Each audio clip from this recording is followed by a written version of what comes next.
Welcome to the Mystery Archive.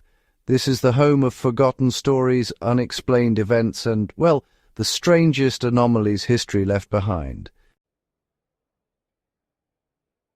There's something profoundly comforting about Christmas carols. The familiar melodies of Silent Night, O Holy Night, and Hark the Herald Angels Sing create an auditory sanctuary against the cold darkness of winter. These songs have been sung for generations, passed down through families, echoing through snow-covered streets and warm living rooms alike.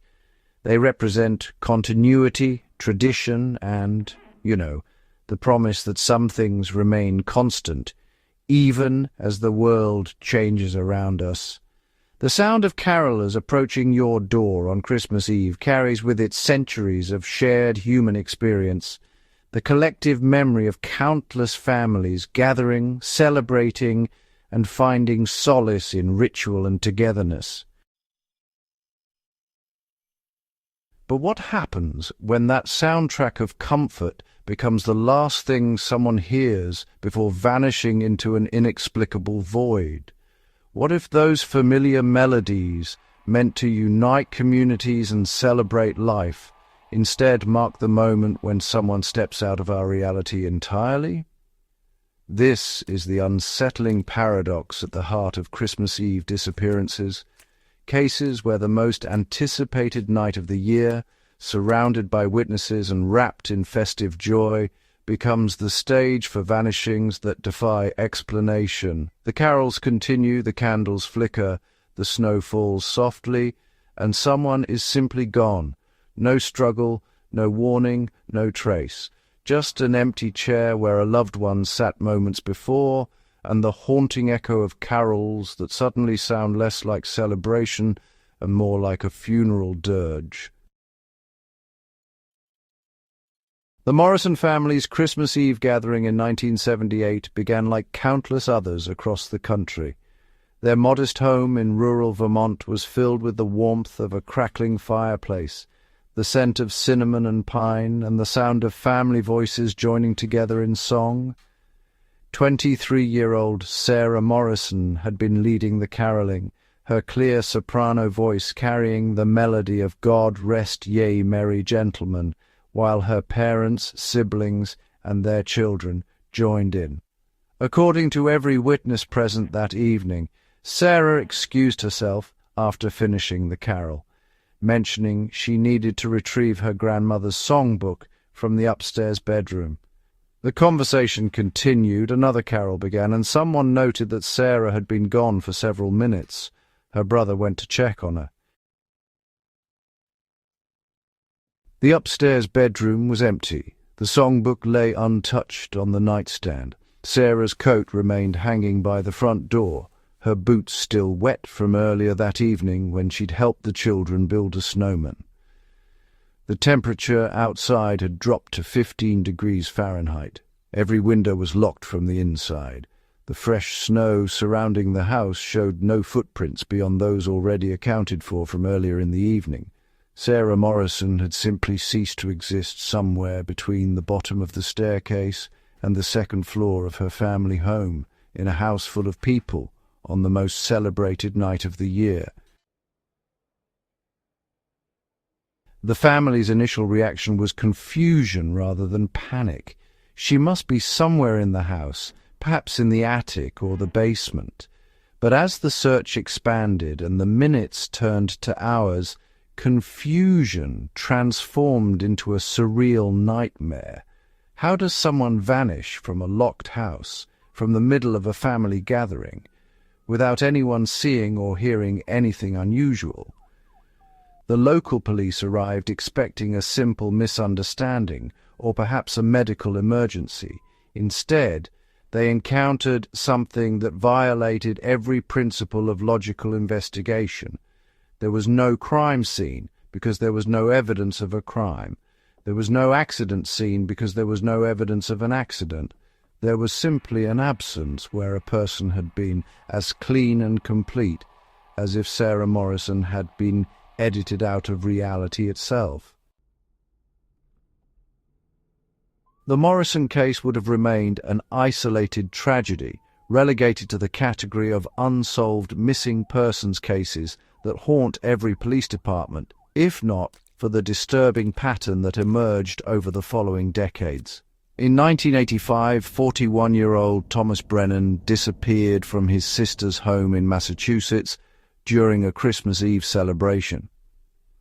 Like Sarah Morrison, he had been participating in caroling with his extended family. Like Sarah, he excused himself to retrieve something from another room. Like Sarah, he never returned, and no trace of his departure could be found despite the house being full of family members and the presence of fresh snow outside showing no unexplained footprints. In 1992, 16-year-old Emma Valdez vanished from a church Christmas Eve service in New Mexico while the congregation sang, "O Come All Ye Faithful." She had been sitting in the third pew with her family, clearly visible to dozens of witnesses. Her mother noticed her absence when the carol ended, and Emma's voice was no longer harmonizing beside her. The teenager's coat and purse remained on the pew. Security footage from the church entrance showed no one leaving during the service.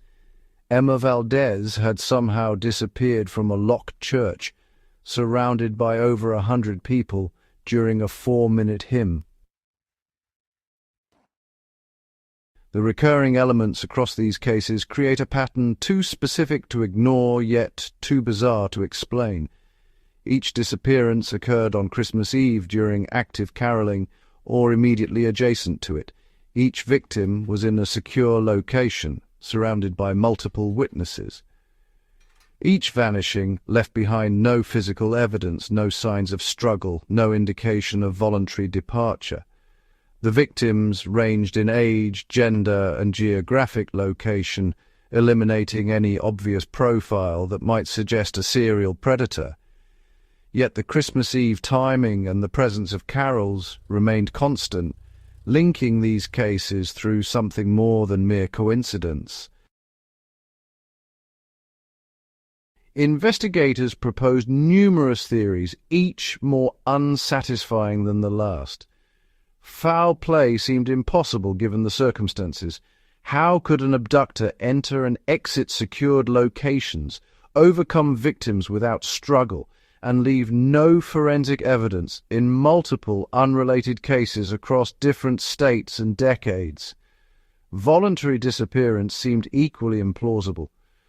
Why would individuals from different backgrounds, with no apparent connection to each other, choose Christmas Eve surrounded by family to stage elaborate vanishings that would devastate their loved ones? And how would they accomplish such perfect disappearances without help or resources that would inevitably leave traces? The psychological impact of these disappearances extended far beyond the immediate families involved. In communities where Christmas Eve vanishings occurred, the festive season became permanently tainted with an undertone of dread. Parents kept more vigilant watch over their children during holiday gatherings. Churches installed additional security measures, and caroling traditions began to fade as participants felt an inexplicable unease about the activity that had once brought such joy. The cases transformed Christmas Eve from a celebration of togetherness into a reminder of how fragile our sense of security truly is. What makes these disappearances particularly disturbing is how they violate our fundamental assumptions about reality. We accept that people can vanish in remote wilderness areas, that they can be victims of crime in dangerous urban environments, or that accidents can occur in treacherous conditions. But we depend on the reliability of enclosed spaces, multiple witnesses, and the laws of physics to maintain order and predictability. When someone vanishes from a locked room full of people, reality itself becomes suspect. If such things can happen during the most ordinary circumstances, a family gathering, a church service, a simple act of retrieving a songbook, then nowhere is truly safe, and nothing is truly certain. The communities affected by these disappearances found themselves trapped between rational disbelief and the undeniable evidence that something impossible had occurred. Neighbors who had known the vanished individuals for years struggled to reconcile the ordinary reality of Christmas Eve with the extraordinary fact of inexplicable disappearance. Some sought comfort in conspiracy theories or supernatural explanations, anything that would restore a sense of order, even if that order included darker forces. Others simply stopped celebrating Christmas Eve altogether, the holiday permanently ruined by association with loss and unanswered questions. The stark contrast between the warmth of Christmas traditions and the cold reality of these unsolved disappearances creates a cognitive dissonance that refuses to resolve. We want to believe that our most sacred celebrations provide sanctuary against the chaos of the world, that family gatherings and religious observances offer protection through their very ordinariness and goodness. These Christmas Eve vanishings shatter that comforting illusion, revealing that the darkness does not respect our rituals or our designated safe spaces. Every Christmas Eve since these cases emerged, families across the world gather to sing the same carols that accompanied these disappearances. Most remain blissfully unaware of the pattern, their celebrations untouched by knowledge of what has occurred to others on this same night. But for those who know, the investigators who work these cases, the family members left behind, the communities forever changed, the carols will never sound quite the same again. Each familiar melody now carries the weight of unanswered questions. Each silent night prompts the dark thought, will everyone present at this moment still be here when the song ends?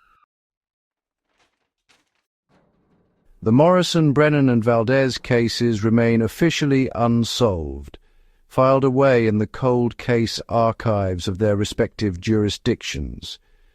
No remains have been discovered, no credible sightings reported, no deathbed confessions offered. The families continue to mark each Christmas Eve with the dual burden of celebration and remembrance, wondering if this might be the year when answers finally emerge from the silence. The investigators who dedicated years to these cases retired without resolution, haunted by the impossibility of what the evidence clearly showed, that people can vanish completely under circumstances that should make such vanishing impossible. Are these cases evidence of something supernatural at work, some entity or phenomenon that emerges specifically on Christmas Eve to claim the unwary? Is there a more terrestrial explanation that somehow manages to account for the locked rooms, the missing time, the complete absence of evidence? Or is reality itself more fluid and unstable than we typically acknowledge, occasionally revealing gaps through which people can slip irretrievably? The answer remains as elusive as the missing themselves. The next time you hear Christmas carols drifting through the winter air, or gather with family on Christmas Eve to sing the traditional songs, let yourself feel the slight chill that accompanies the realization of how fragile the boundary between presence and absence truly is. Sometimes the most comforting sounds hide the darkest mysteries, and the brightest celebrations cast the deepest shadows.